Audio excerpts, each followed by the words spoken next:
on fait de l'enrichissement de pratiques, tout simplement.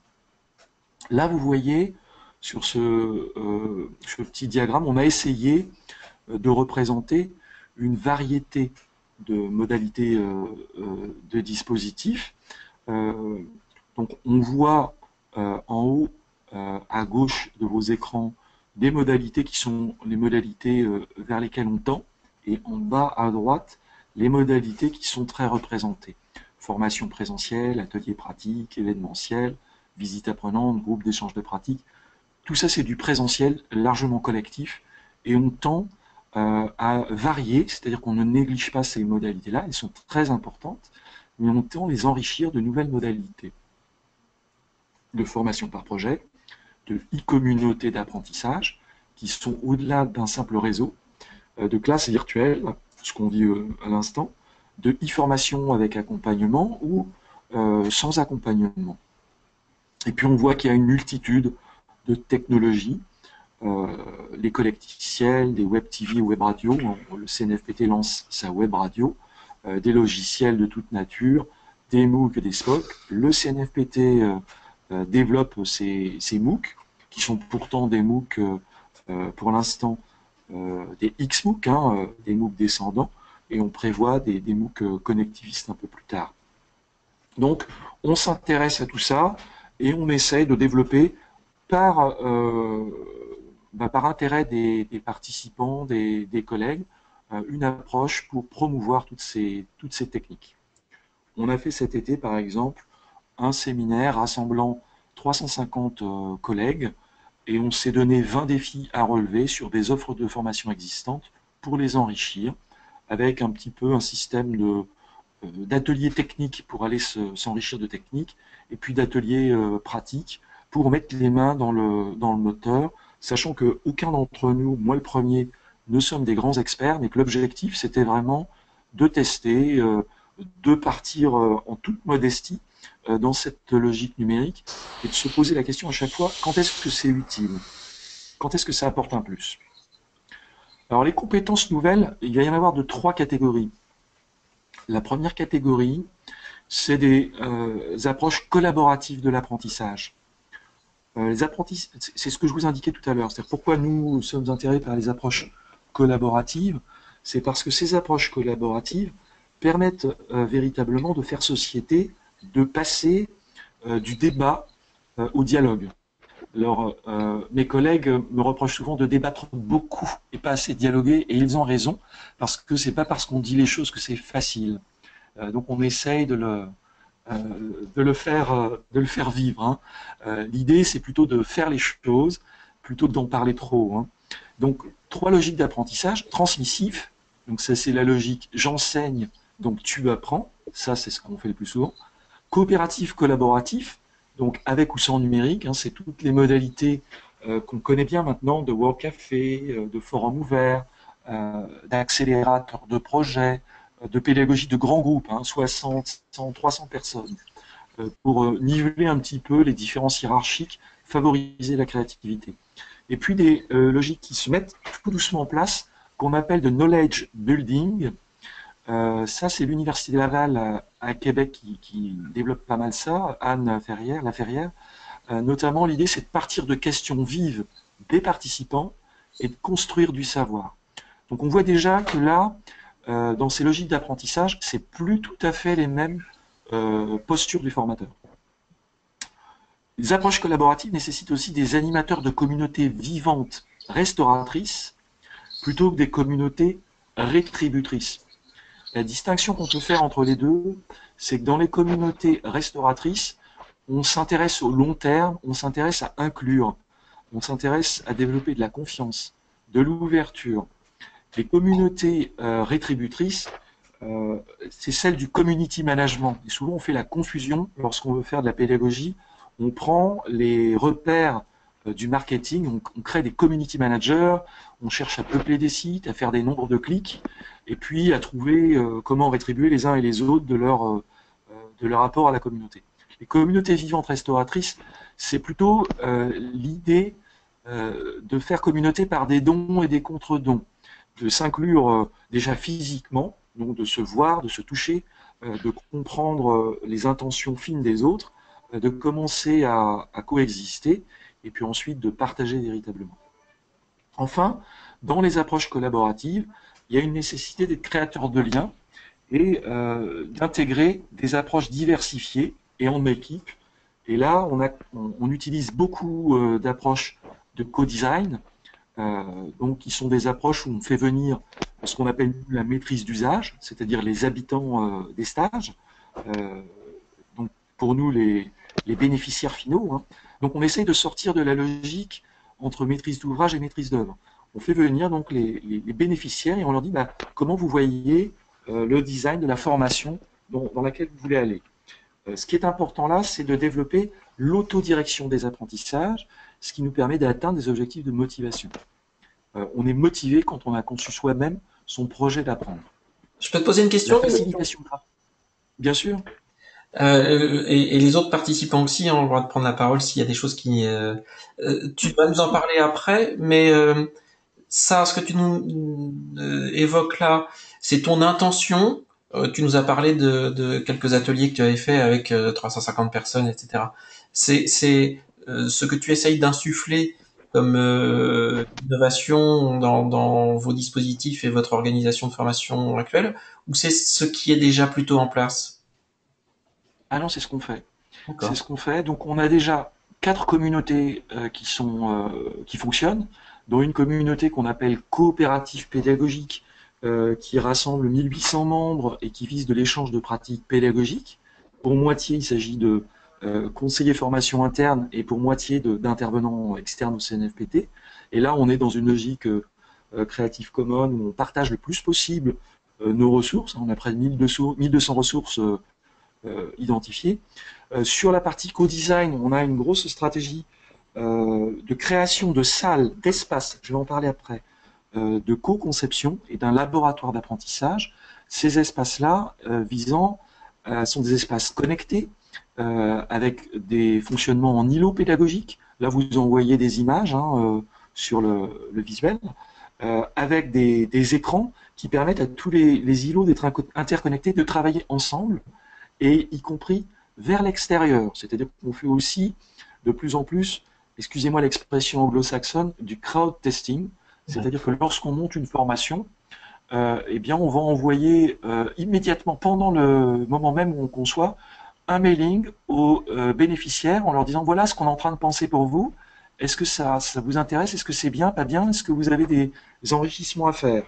Et sur des dispositifs de conception qui durent 2 jours, première journée, on, on fait du remue-ménage, puis le soir, on enrichit avec les avis des usagers qui ne peuvent pas se déplacer, et le lendemain matin, on commence à améliorer notre prototype. Donc c'est du prototypage rapide.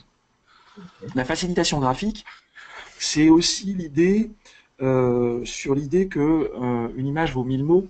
Donc c'est l'idée d'utiliser le plus possible des démarches graphiques. Donc on a des conseillers formation qui maintenant se forment à la facilitation graphique pour apporter une touche artistique, sensorielle, être en capacité de faire passer des idées beaucoup plus fortes. C'est utile dans la complexité. Et puis les formations actions, c'est aussi des dispositifs qu'on met en place de plus en plus, qui perturbent, qui peuvent poser des questions, où on va aller jusqu'à rencontrer des habitants et former des cadres territoriaux en confrontation avec les besoins directs d'habitants. Donc ça, ce sont des démarches qui conduisent à des postures de facilitateurs et plus simplement de formateurs. Ok. Un deuxième paquet de compétences tourne autour. Il y a des questions peut-être?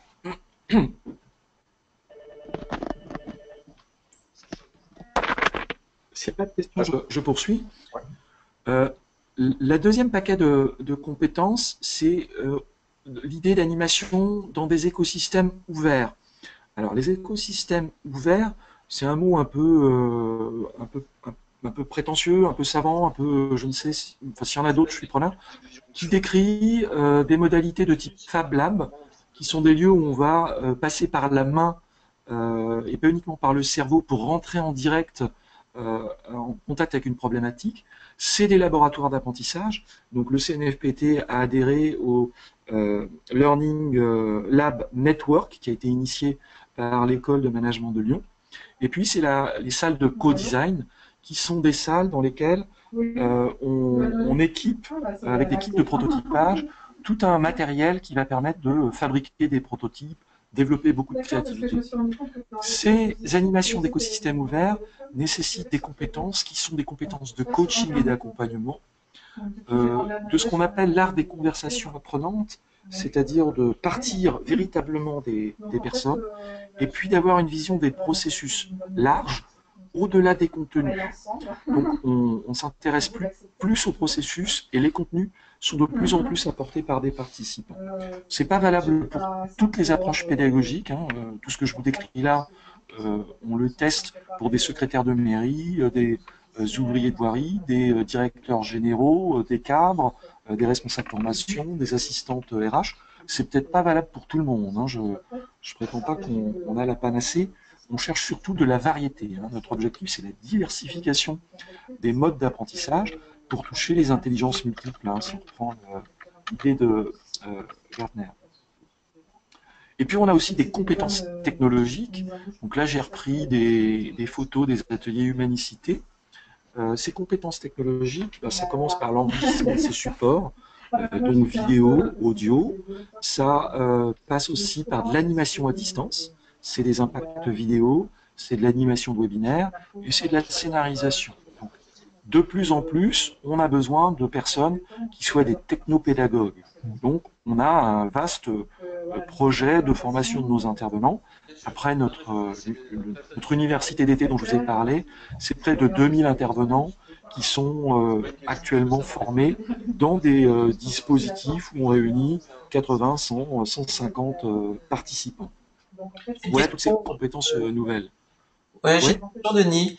Les oui. personnes que tu accompagnes dans ce mouvement de transformation et de modernisation ou d'innovation dans les dispositifs de formation, les postures, dans l'utilisation des outils, etc. Quelle est la part qui te semble être ce qui est, s'il y a une possibilité d'avoir une synthèse et une direction unique, quelle est la part de ce qui, je pense, les attirer le plus? C'est les nouvelles modalités, les nouvelles postures, les nouveaux environnements, etc. Ou la technologie? Je pense que la partie. Alors, nous avons dans nos intervenants, dans nos 17 000 intervenants, 60% d'entre eux sont des fonctionnaires publics territoriaux et 40% sont des prestataires ou formateurs professionnels. Donc, on a de grandes variétés d'appétence en fonction des publics d'intervenants. On a des technophiles comme des technophobes. Donc, on fait avec les gens qui ont envie de faire, hein. On force personne, hein, on propose. Euh, donc, la part, je ne saurais pas dire. Ce qu'on a estimé, c'est qu'environ 10% sont plutôt à l'aise avec les technologies et commencent à s'y mettre pas mal et nous font des demandes de plus en plus fortes et on essaye de les soutenir. Vous voyez dans la diapositive là un peu compliquée ou un peu systémique qui est présentée la vision d'une évolution du stage et comment cette vision-là est en train de muter avec dans le premier cas le stage qui est central. Alors on essaye d'intégrer les tableaux blancs interactifs, des vidéoprojecteurs interactifs, des surfaces d'interaction, des classes inversées, des matérialisations des supports, donc des logiques de e-ressources. Nous on appelle ça des e-ressources. C'est de l'enrichissement de ce qui se passe dans une salle.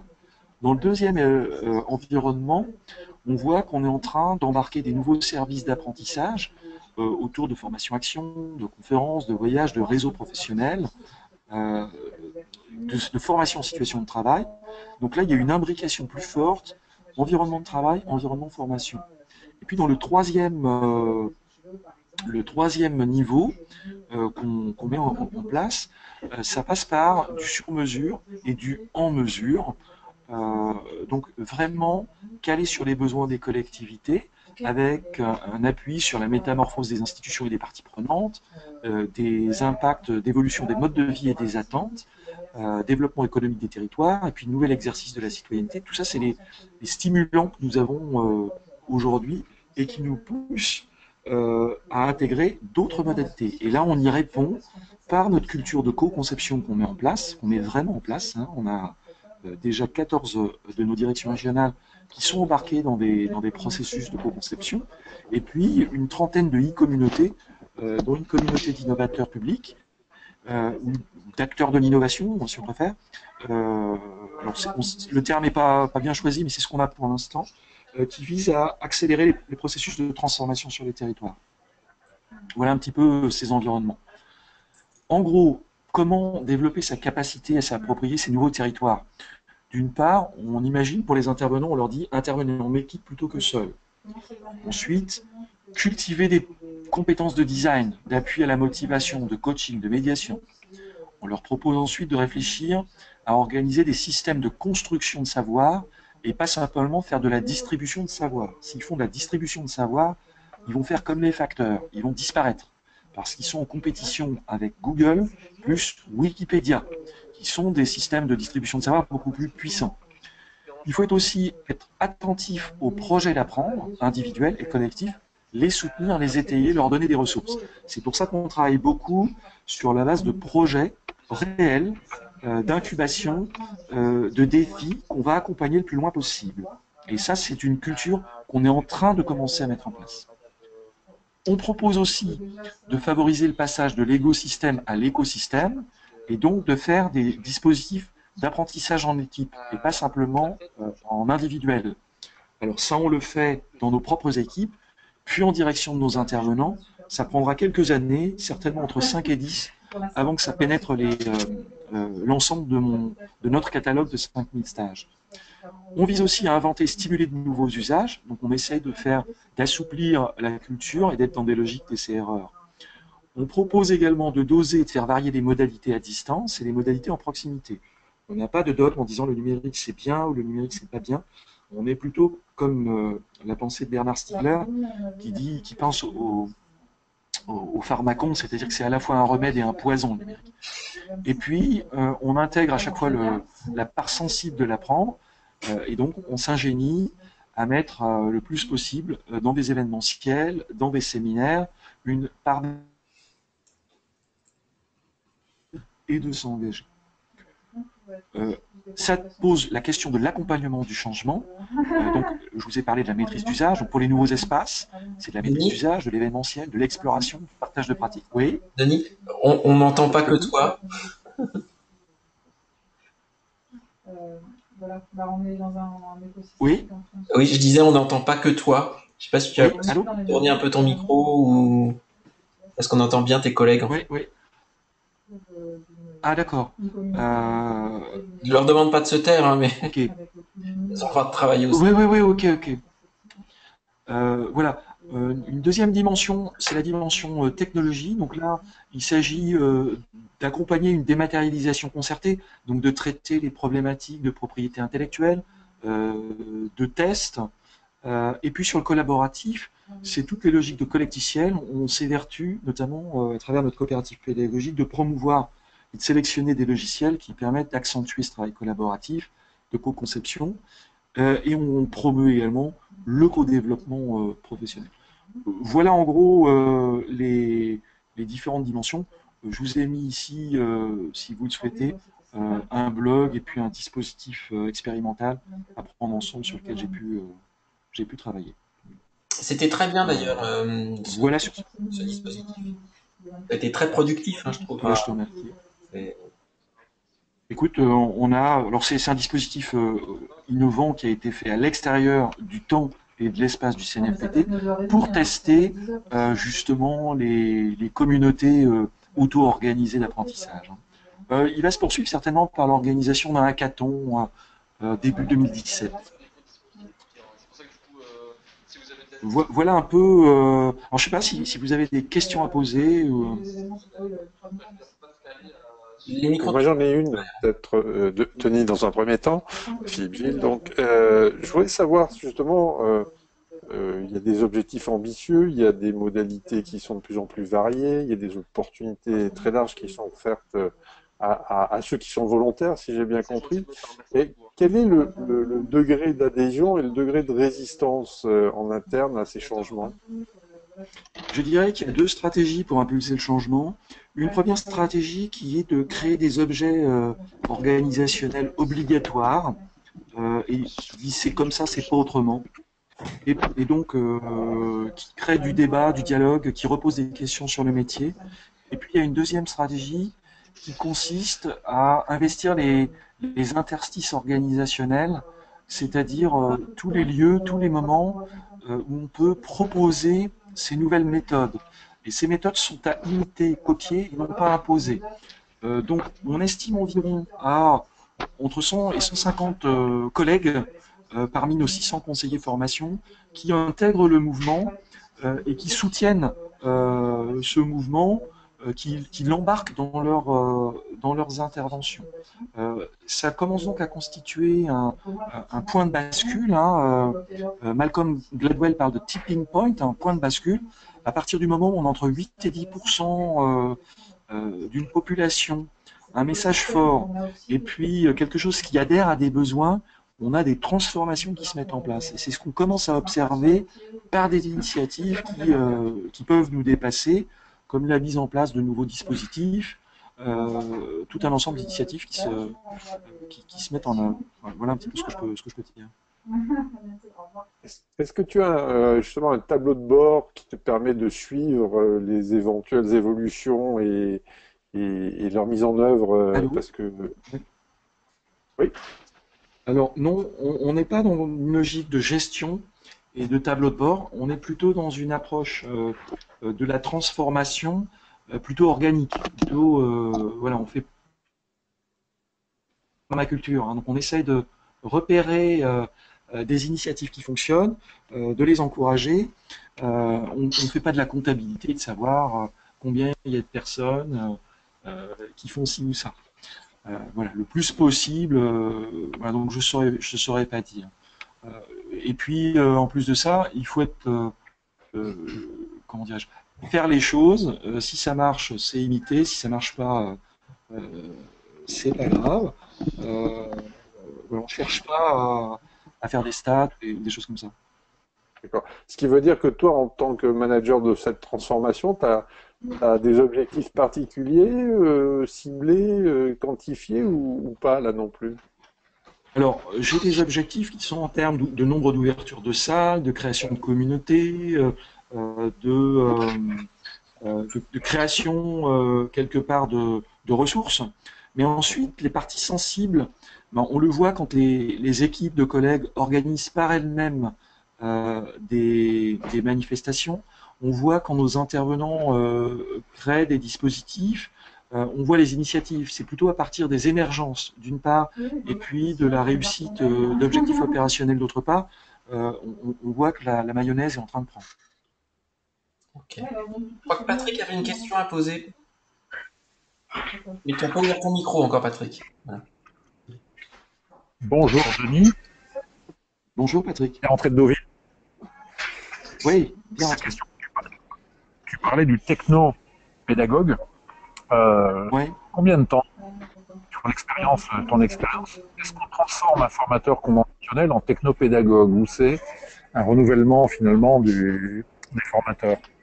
Et si effectivement conversion ou mutation il y a, en combien de temps vous l'observez? Alors, on a actuellement initié plusieurs recherches. Hein. On a une doctorante qui essaye de repérer sur le long terme l'acculturation non pas d'une personne mais d'équipes. Donc elle a 4 terrains d'observation et elle essaye de repérer sur des indicateurs sensibles comment des équipes s'acculturent aux pratiques numériques. Donc je suis incapable de dire combien de temps il faut pour un formateur passer d'un point A à un point B. On ne prend pas tout à fait la donnée comme ça. On essaye de prendre des gens à l'endroit où ils sont et de leur proposer des enrichissements de leurs pratiques, de ce qu'ils peuvent faire, de ce qu'ils ont envie de faire, de ce qui semble pertinent. Donc on n'a pas un standard cible, mais on leur dit allez-y, on vous donne des moyens, on vous accompagne, on forme nos formateurs, on crée des dispositifs pour former nos formateurs, on les invite à se former, on leur propose des sessions pour développer des nouveaux usages. Un technopédagogue, je ne sais pas combien de temps ça peut prendre. De ce que j'ai pu voir à Deauville, hein, puisqu'on était ensemble à Deauville sur un salon qui présentait les dernières technologies, très intéressant salon, on voit qu'il y a une multiplicité de pratiques. Donc la personne qui va tout maîtriser, c'est peut-être 3 ans, 4 ans, 5 ans. Mais on voit qu'il y a des formateurs ou des prestataires qui se spécialisent sur une dynamique, le serious game, la webconférence, la e-formation. Donc il y a tellement d'usages que je ne saurais pas répondre à cette question. Moi, je m'adresse à une population qui est ce qu'elle est, et l'objectif, c'est de faire progresser tranquillement les pratiques en partant des gens tels qu'ils sont. Je ne cherche pas à les remplacer ou à les substituer par d'autres meilleurs, plus forts, plus beaux, mais on encourage les participants qui le souhaitent à avancer, à faire un pas. Est-ce qu'il y a d'autres questions parmi les participants? Les gens m'inscrivent sur le site, mais après, on peut pas, sinon on ne va pas sur le site, on ne voit pas. Moi, j'en ai une concernant, Denis, la co-conception. Là où tu la situes, c'est vraiment sur le design pédagogique, sur la création de dispositifs. Tu dis que vous associez en fait ceux que seront les consommateurs finaux, si je comprends bien, vos stagiaires futurs. Ça se passe comment et qu'est-ce qui change d'une approche purement marketing de faire ce type de démarche? Par exemple, je prends un séminaire qu'on a monté. On a rassemblé une vingtaine de concepteurs internes au CNFPT et une vingtaine de professionnels issus de 3 métiers. Des métiers de l'enfance et de la culture, des métiers des personnes âgées et puis des métiers d'assistants RH. On a rassemblé des équipes et on les a fait travailler à repérer tous les irritants qu'il y a dans leur métier. À partir des irritants, on a identifié les compétences qu'il fallait pour traiter ces irritants. Et puis, on les a fait en créativité et émerger les 10 compétences clés qui leur semblaient utiles. Puis à partir de là, on les a toujours fait travailler en mélangeant les concepteurs et des métiers à avoir une vision de l'idéal de formation. Puis après, on a fait ce qu'on appelle une séance de box design, ou design boxing, hein, c'est-à-dire qu'on a proposé des prototypes à la critique un peu sévère, de façon à ce que ces prototypes passent à la vision des usagers. Et ensuite, on a récupéré ces prototypes qui ont été bonifiés, on les a retournés dans les circuits classiques internes pour mise en forme dans nos dispositifs de formation. Donc ça, c'est un exemple de design d'un dispositif de formation. Mais on utilise aussi la co-conception pour aider les collectivités à faire de la co-conception de politiques publiques, d'aménagement de territoire, de communication ou de gestion de services.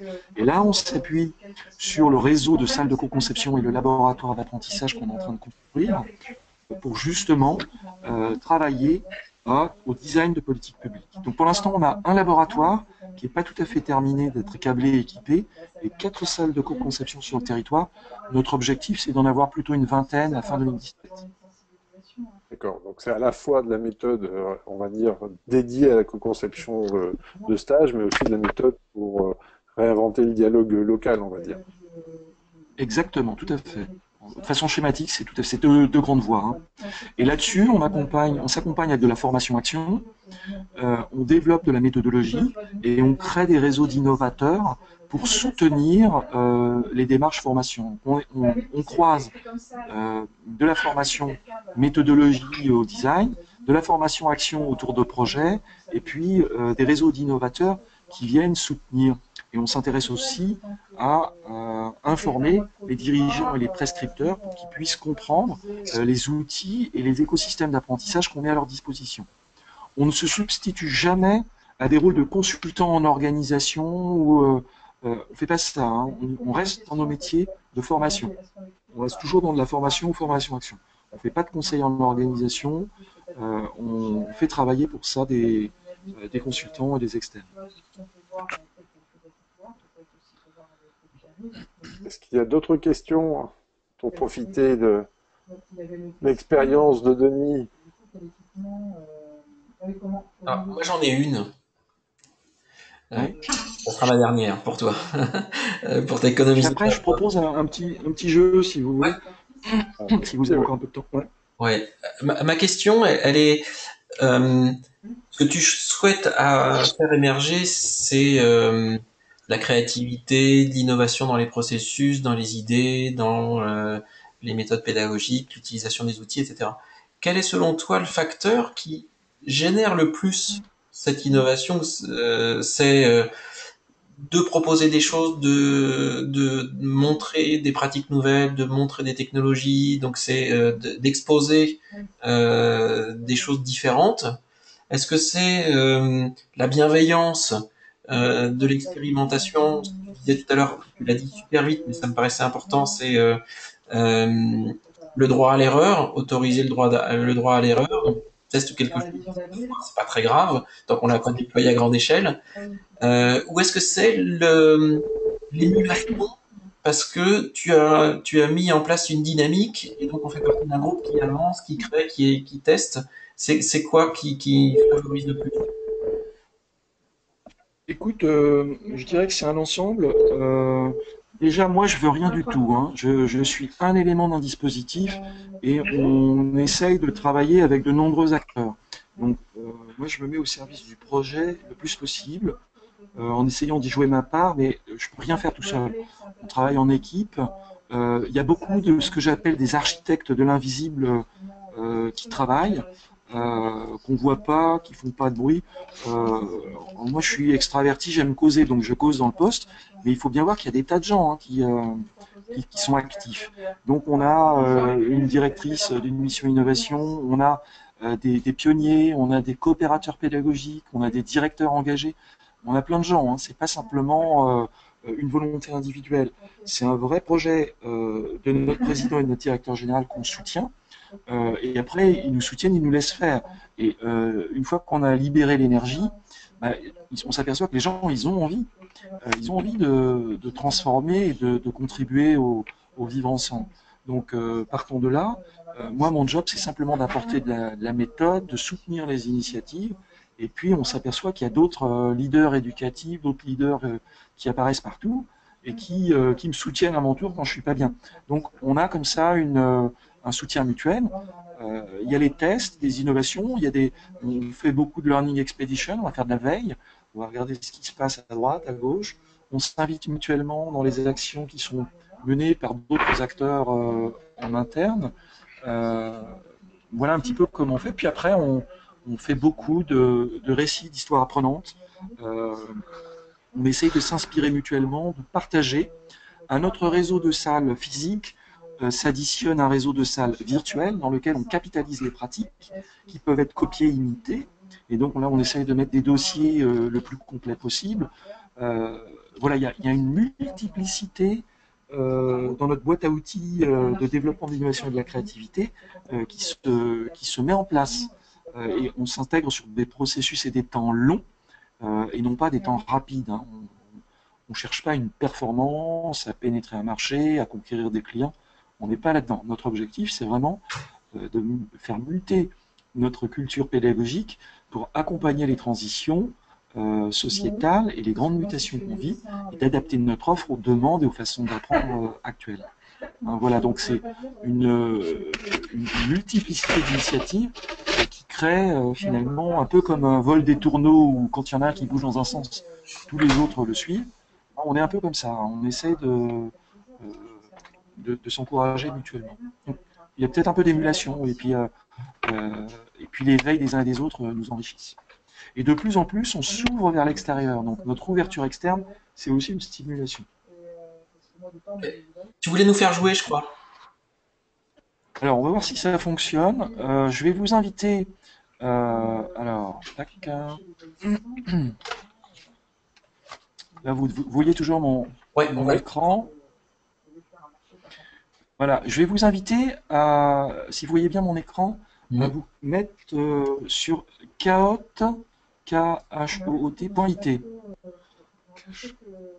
Depuis notre poste et notre navigateur, hein, en nouveau de ouais, c'est bien ça l'idée. C'est ça. On va sur Kahoot. C'est bon, vous y êtes? Alors, là, kahoot.it, je vais le laisser encore un peu. Vous voyez dans la... Bon, une fois que vous êtes là, si toutefois des personnes sont en difficulté, là, elles signalent, je vais lancer un jeu à partir d'un jeu que vous pourrez reproduire si vous ne le connaissez pas, qui vise à faire un petit peu voilà, play, un petit peu la synthèse de ce qu'on a vu. Et vous allez être invité à... Alors, il va y avoir une petite musique. Hein, Tu nous donnes le code qu'il faut taper. vous allez être invité... Il me faut une petite Je suis en train de le mettre. D'accord. D'accord. Voilà, vous allez avoir un code session à mettre et un code PIN. Voilà. Le code session, c'est 435 932. Donc, vous devez indiquer votre code jeu et puis vous devez mettre un pseudo, Ça y est, on a plusieurs joueurs qui arrivent.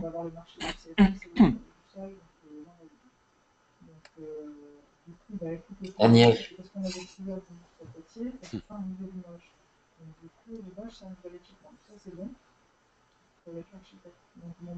Bon, on a 9 joueurs. Je ne sais pas combien il y a de participants à la session. On est plus nombreux que ça, mais après, tout le monde n'a peut-être pas envie de jouer. Alors, tout le monde n'a peut-être pas envie de jouer. Bah, ils peuvent nous rejoindre à tout moment. Donc, gardez de côté le jeu 435, 932, si vous avez envie de jouer. Get ready. Voilà, alors, bon, c'est des petites questions. Alors, la première, c'est une question à 1000 points. L'idée, c'est chasser l'intrus de la liste. Vous avez 4 couleurs, classe virtuelle, blog, tutorat, wiki. Il faut chasser une de ces couleurs, une que vous ne voulez pas, qui n'a rien à faire avec les autres. Donc il faut cliquer. Voilà, on a 5 répondants. 7, 8, encore 2 personnes. 9.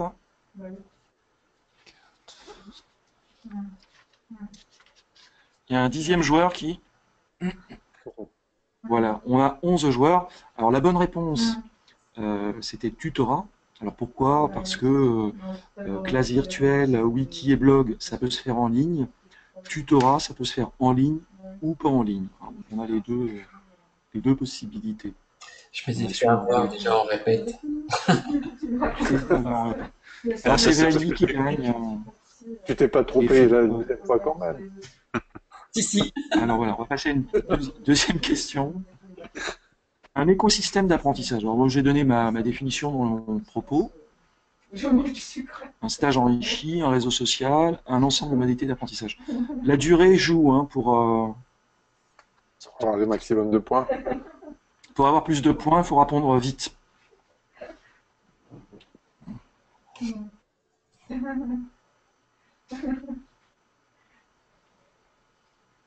On a des réponses. Il manque un 11e joueur pour l'instant. Ah. Il réfléchit. Voilà. Ok. Alors, l'idée, c'était un ensemble de modalités d'apprentissage. Alors, bien entendu, un stage enrichi, bon, c'est bien, mais on va plus loin. C'est bien l'idée de stage, de réseau social, de e-formation, de tutorat, de formation en situation de travail. C'est ça l'idée de l'écosystème d'apprentissage. Alors là, c'est toujours Vali qui tient la distance, suivi de LH. On peut se refaire dans les dernières questions. Ouais. Quel nouveau rôle d'un consultant formateur dans une approche multimodale? Expert, méthodologue, guidant, formateur. Parfois, il peut y avoir plusieurs bonnes réponses.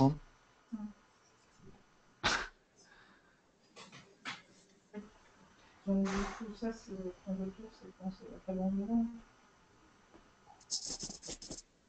Moi, c'est là où je serais en vacances que je serais venue. Pour cette fois-ci, tu as coupé le son, la petite musique, Denis? Non, moi je l'ai dans mes oreilles. Je l'ai dans mes oreilles. Voilà, il y avait plus. Les Québécois parlent de guidance, méthodologue, effectivement, parce qu'on est amené à utiliser de plus en plus de méthodes. Et puis expert, parce qu'effectivement, il peut y avoir toujours une dimension d'expertise. On n'oppose pas le contenu et la modalité, les deux s'allient. Il ne faut pas dire parce qu'on a une nouvelle modalité, on abandonne l'expertise. Pas du tout. On les combine. Donc Vali toujours en tête. Une 4e question, les nouvelles postures du consultant formateur.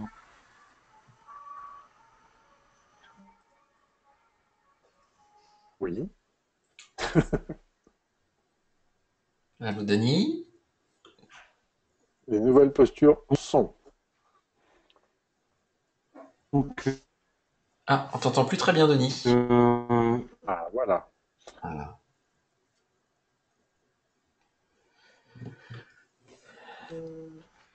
alors visiblement, ouais, si ça se met. Oui, c'est bon. Ouais. Alors visiblement, il y a eu un petit problème, je pense, hein, sur le. Pour le son, ouais, on t'a perdu quelques secondes. On a perdu un peu le son. Bon, alors en fait, je sais pas ce que c'est ce truc qui apparaît là. Moi, j'ai pas pu répondre. T'as pas pu répondre. Bon, développer l'envie d'apprendre. Ok, faciliter les apprentissages. euh, Aider à l'appropriation des technologies, développer plus d'expertise. Pas toujours plus, on va dire qu'il y en a pas mal. Donc c'est Vali qui est toujours en tête. Alors je sais pas si vous voyez l'écran qu'il y a sur mon. Oui, oui, oui. Oui, on voit bien le scorecard. J'arrive pas à l'enlever. Moi je sais pas pourquoi. Il est. Ok, la part des apprentissages informels. Donc tout ce que c'est un adulte en apprentissage. Donc ça c'est connu maintenant. Je suis aussi fatiguée qu'à mon début. Bon, bah, écoute, comme il fait nuit, donc à bientôt et courage, au revoir.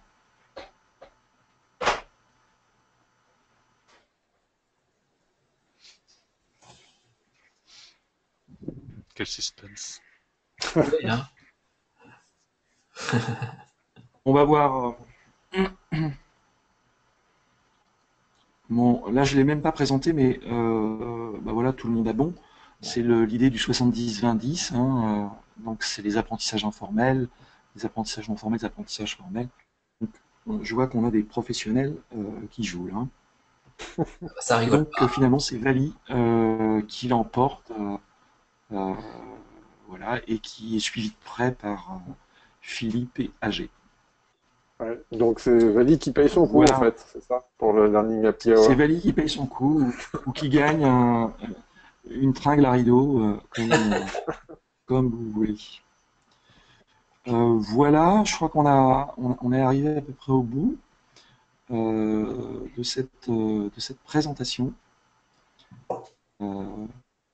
Ouais, moi j'ai une Je petite sais pas dernière si. question. Ouais, Est-ce que ouais. le côté un peu évangélisateur que tu mènes au sein du CNFPT, est-ce que tu as le retour que tu attends de cette démarche qui est quand même très participative, collaborative, qui s'inscrit dans la durée? Est-ce que toi, en tant qu'innovateur né et passionné de la pédagogie, tu as un retour que tu estimes à la hauteur des enjeux et de tes attentes? Alors, moi j'attends plus rien, si tu veux. Quand tu commences à être un peu âgé Ça ne sera pas déçu. en matière de formation, tu t'es pas déçu quand t'attends pas. Donc, tu fais le mieux possible ou le moins mal possible. Tu essayes de donner du plaisir à toi-même et puis aux collègues, aux participants. Tu essayes de répondre aux demandes institutionnelles et puis à traiter les injonctions paradoxales qu'il peut y avoir de temps en temps. Et puis si tu vois qu'il y a des choses qui se passent bien, que les gens sont contents, c'est un retour. Mais je cherche vraiment pas à attendre quoi que ce soit. Si ça marche, et tant mieux. Et il faut que ça marche parce que c'est quand même pour ça qu'on est payé. Mais je commence à attendre un peu moins. Hein. Étant plus jeune, j'aurais attendu beaucoup, mais là, un peu moins. Et je suis content quand ça marche. Hein. Je suis heureux, mais je cherche pas. Voilà, Donc, tu es en train de nous voilà. dire que celui qui est le mieux placé pour insuffler l'innovation dans un service formation, c'est celui qui est le plus âgé. Eh ben peut-être bien. Alors je suis pas si âgé que ça, mais quand même. Mais ceci étant, ça fait pas mal d'années que je fais de la formation. Donc au bout d'un moment, les retours sur investissement ou les retours sur attente, ils sont toujours énormes. Donc on sait que la formation n'est qu'un élément de problématique, qu'on est amené à faire oui, le moins mal possible, le mieux possible avec les gens qui sont là. Et à partir de l'existence, si on fait correctement son travail, éventuellement, il se passe des choses de positives. Donc il faut avoir peut-être effectivement un peu d'expérience pour avancer. Voilà ce que je dirais. Ok. Merci beaucoup, Denis. Voilà, c'est un plaisir. Merci. Plaisir partagé. Est-ce que vous avez une dernière question?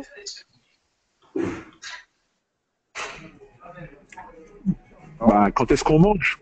Quand est-ce qu'on mange? Ah oui. Ouais. C'est répondu. Tu prends ton téléphone et tu appelles ta femme. Ah, le macho. Ouais, très bien. Bah écoutez, encore une fois, Denis, merci beaucoup de ta disponibilité. Et puis finalement, tu as presque retrouvé ta voix en nous parlant Non, de ton expérience au pas complètement. CNFPT et des leviers d'innovation que tu avais mis en œuvre. Nous, on a été une fois de plus ravis de t'accueillir dans ce Learning Happy Hour qui a donc été capturé et qui sera mis à disposition de ceux qui n'ont pu nous rejoindre aujourd'hui, aux abonnés de de la Digital Learning Academy. On se donne rendez-vous pour les participants mardi prochain, pardon, le 25, pour faire un petit point sur le zapping de la formation. Et voilà, donc dans une semaine, tous à vos ordinateurs et on se retrouve en ligne. D'ici là, on vous souhaite une excellente soirée, une bonne fin de semaine, puisqu'elle ne fait que commencer. Et puis, on se retrouve autour d'un verre très prochainement, en tout cas déjà en ligne. Bonne soirée à Très bien. tous. Merci. Merci. Merci, Bonne Denis. soirée. Bonsoir.